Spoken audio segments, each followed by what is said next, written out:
Hello, Rusty Coones here. I have with me Bill McClennen, Assistant Membership Chair of ABATE, California. How you doing, Bill? Good, Rusty. Good, Rusty. Happy to be here. Very, very happy and excited to talk about ABATE as it relates to membership. Great. Well, you're an expert at it, and that's why you're here. It'd be nice if we can impart some information to some of these viewers here so they can see what ABATE's all about and see why it's so important to get involved. But before I get into all that with you, I want to go back into your writing history, way back as far as you can go. When were you first introduced to Two Wheels, and what was it?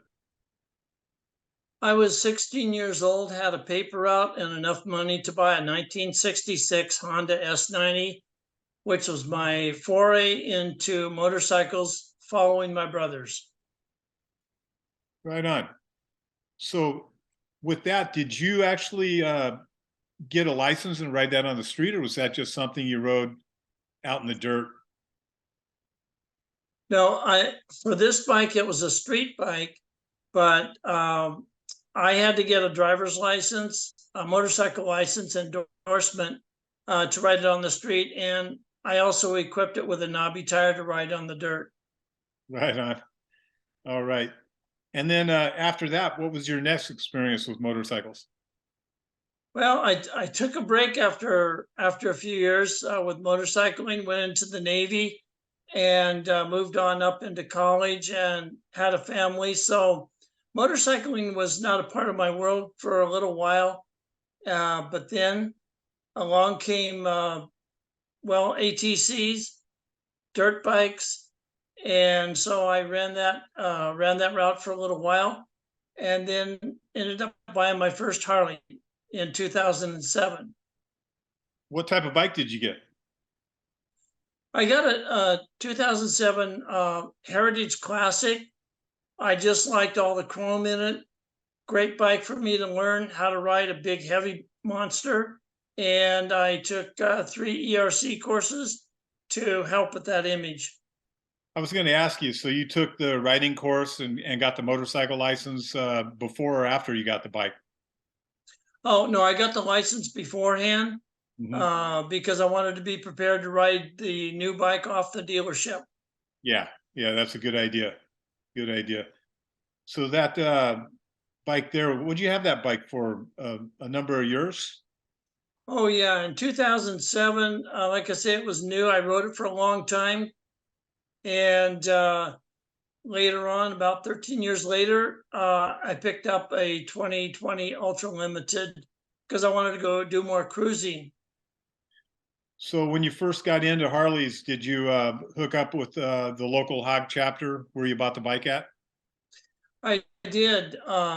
It was a good group at that time and decided that they would be a great group to ride with and just went on down the road from there. And how did you get involved with ABATE?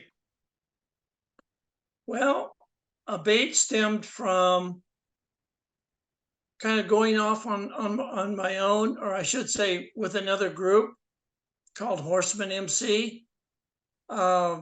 D-Man, David Seiler was involved with ABATE, got me involved with membership on the local 8 chapter. And I had a lot of fun with that. So I just kept it up. So you got into ABATE, what, around 2017-ish? Yeah, about then.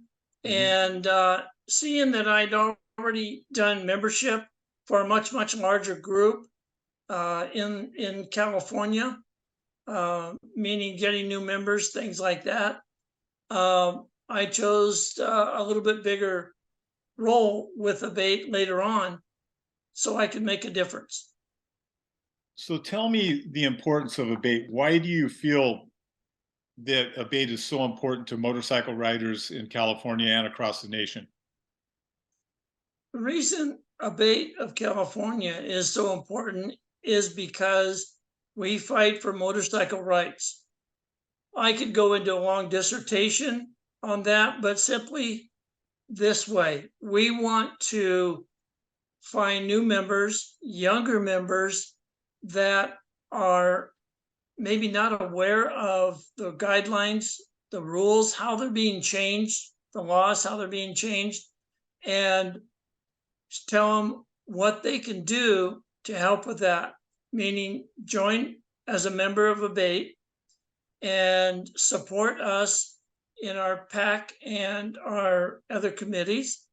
But more so, just be there in sheer numbers and a younger crowd. It will make a big difference in the growth of ABATE in California.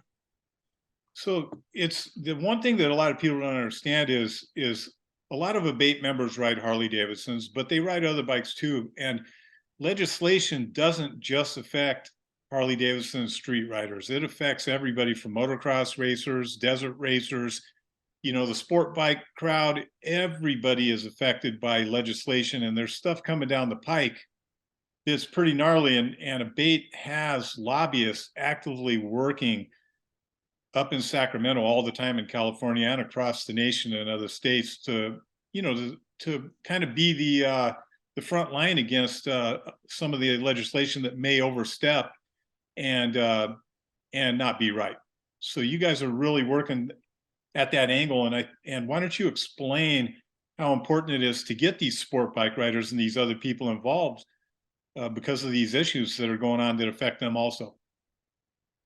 Last month, ABATE members rode up to Sacramento. We had a big rally. We also spent some time on the Hill talking to different legislators or their constituents. And that's one of the ways we can make a difference, is by simply showing up. But we've got to keep up the fight. We've got to keep up fighting for the cause, the rights of motorcycle riders to just simply hop on their motorcycle, be it off-road, be it on-road, and the make does not matter, because it affects everyone regarding pipe exhaust noise, regarding lane sharing, and California is the only state currently that allows that to happen. But I'm enthusiastic about all of this because when I run into more riders at different meetings, such as a COC meeting or just bike rallies, they're excited about everything that's happening with ABATE and they're supporting it. Good, good. So what do you do? How do you get the message across to the sport riders and a lot of the other categories of motorcycle riders in California, how important it is to get involved with ABATE? Excellent question, because I started a campaign to reach out to some of the, well, lifestyles, I guess would be a good one. They're a used motorcycle dealer, large bikes, I might add. Second one is to go to the sport bike dealers, and I've already done that with a couple in the local Orange County area. The reason being, we have to reach out to those people because they're going to be enthusiastic if we give information to them via a QR code, via a text, the fast way, so that they can look at something quickly and determine if it works for them. And we have to get out of our old school mentality and get a younger generation in here, people that think a little differently, a little more advanced. And that's the part I'm excited about. And it is happening because our membership is increasing in California. Beautiful, beautiful. You know, one of the things that might help is when you put on events, put it out there that these events are open to all motorcyclists from all walks of life, all types of bikes, whether it be street, sport, dirt, everything, and then get your vendors set up so you have vendors from every different industry, you know, the dirt bike industry, you know, right on down the line, sport bike industry. So what they do is they're tied in with all the their customer base that are whatever, sport, dirt, or whatever. Get all these people. It's like a fair. You know, you've got a lot to look at. It's interesting for all the people that show up. And it's got everybody together in one spot. And from there, it's kind of contagious. And people, and then you can have workshops that are separate from the main event area that are enclosed, where you can have the speakers so that all the noise from the motorcycles doesn't drown them out while they're speaking. Because I know you've seen that happens. I know you've seen it recently. Very, And very true. yeah, and you just can't put all the bikes and the speakers with all that movement and noise going on at the same spot. And it's easy to do. You just find a venue that's got an indoor area or a separate area with a stage and microphones and all that. You know what I mean? Oh, you're so right. I have been remiss in leaving out the female riders of Yeah. today. Yeah. And I do apologize.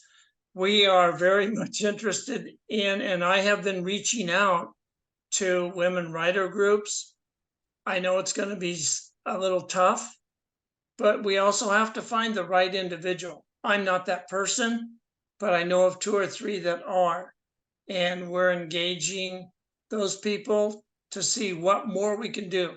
You mentioned off highway, you've got street bikes, you've got the Hondas, Harleys, Yeah. and I'm for anyone that rides a motorcycle, and I do look after safety wholeheartedly because we want you to come back from that ride and enjoy the next one. Well, you know, one thing you might want to think about is, you know, they have meetings, dirt bike riding associations, you know, you've got AMA, you've got racing, you've got everything, and they all have meetings. And if you can have an ABATE representative that's well-spoken and well-versed in all the law, just go as a guest and speak here and there to their membership and illuminate them to the fact that, you know, just because you're not on a Harley doesn't mean you're not going to have problems with this legislation. They're coming after, you know, ICE vehicles in general, 4 wheels and 2 wheels in the future. And it's going to be a slug out at the legislative level at some point, and it's already been. And also the Lombardo group that lobbies for ABATE and others, they've been doing it for many, many years. And they've actually stemmed the flow quite a bit on a lot of this stuff. And as for instance, the lane splitting in California, that's amazing. Without all the work you guys and they did and the others, we wouldn't be able to split lanes. And try that in California, especially in LA and some of these cities. So true. I'm an avowed lane sharing, lane splitting person, and it works. Yeah. Try to do it in a safe manner. Right. Right. Yeah. Just because you can do it, don't be stupid about it. You know, you have to be aware. You know, when I'm splitting lanes, and this is just my opinion, okay, so I'm saying this is only my opinion, I go at a slow enough speed where if the guy in front of me isn't paying attention and he cuts in front of me, I can stop without hitting him. Just because I've got 8 feet between, you know, like the lanes, like near where the diamond lane is, you know, there's, it looks like a drag strip, but you're going too fast. You're not going to be able to stop when one of those guys cuts over the line or just doesn't see you and he wants to get out of the diamond lane over into the slower lanes. I love the one with the right mirror hanging right on the line when I all the time. Yeah. sorry. And I just back off. I let him do his thing, maybe honk my horn. And the one thing about California, they're very good, I feel, drivers and 4-wheelers about moving over. Yeah. Yeah. Yeah. And I'll give them a little wave, man. You know, when they do that, that's, you know, I appreciate that. And I'll give them a little wave. But Absolutely. another thing is you don't want to turn anything into road rage. A lot of the time people accidentally cut you off. They really don't mean to do it. Now, sometimes, yes, they do. But when it's an accident like that, you don't need to turn it into road rage. You know what I mean? Just people are people, you know, a lot of cars, they have a blind spot, you know, because of the pillar, you know, where the driver actually can't see that blind spot. And sometimes they can't hear you, you know? So, Yeah. you know, you got to look at everything both ways. You know what I mean? But you definitely don't want to turn it into road rage. It never comes out well that way. Oh, you're so right. And safety first. Yeah. That's what I look at. All right. Well, look, you have you want to talk about baling wire while you're here? Uh, our baling wire has really come a long way. We went from an old school newspaper to a full color magazine. And if you want to know anything about ABATE, go to the baling wire, be it online, or we have physical copies that can be sent to you. But it's a very good read, and I value the information in there a lot. Can you share the website information so people can go and contact ABATE online, either for membership or, and they also let them know, of course, you got the baling wire every month as was, because you're a member, correct? Yes, go to www.abate.org,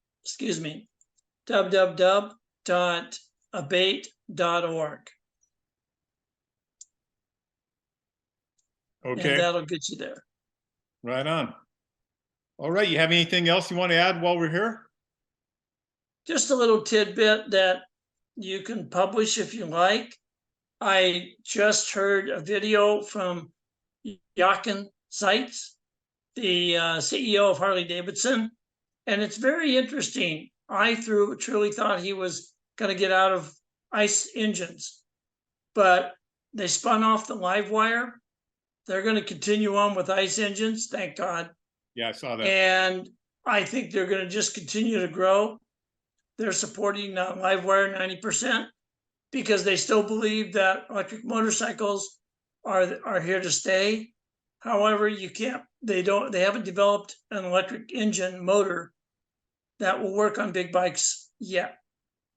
Yeah, the battery And technology is the weakest point also. The yes, range issues, charging length, time and all that, but it's all that kind of technology is just growing at a rapid pace right now. So, it's a separate thing, and it's gonna continue to evolve, and at some point it will have the range that they need and the power and all the other things. But there's also ways to keep ICE vehicles on the road and have lower emissions and still have performance. There's a lot of technology over there that's being experimented with. Some of it works. Hydrogen is another one where you can actually take existing ICE technology and run it with hydrogen modifications. And that's just one. I just read about that, and you're so right. Well, I read about it in relation to aviation. I have a son who flies an airplane, and for a major carrier, so that would work. I do have something, I guess, as a closing item that would be much more appropriate. So anyway, as far as ABATE of California, the baling wire, supporting the laws and the rights to ride, I don't feel there is a better organization with its current board of directors, current leadership, including myself, with the experience that we have, that there's any other organization you really should want to join, because we support so many efforts. We are supported by so many different people and organizations.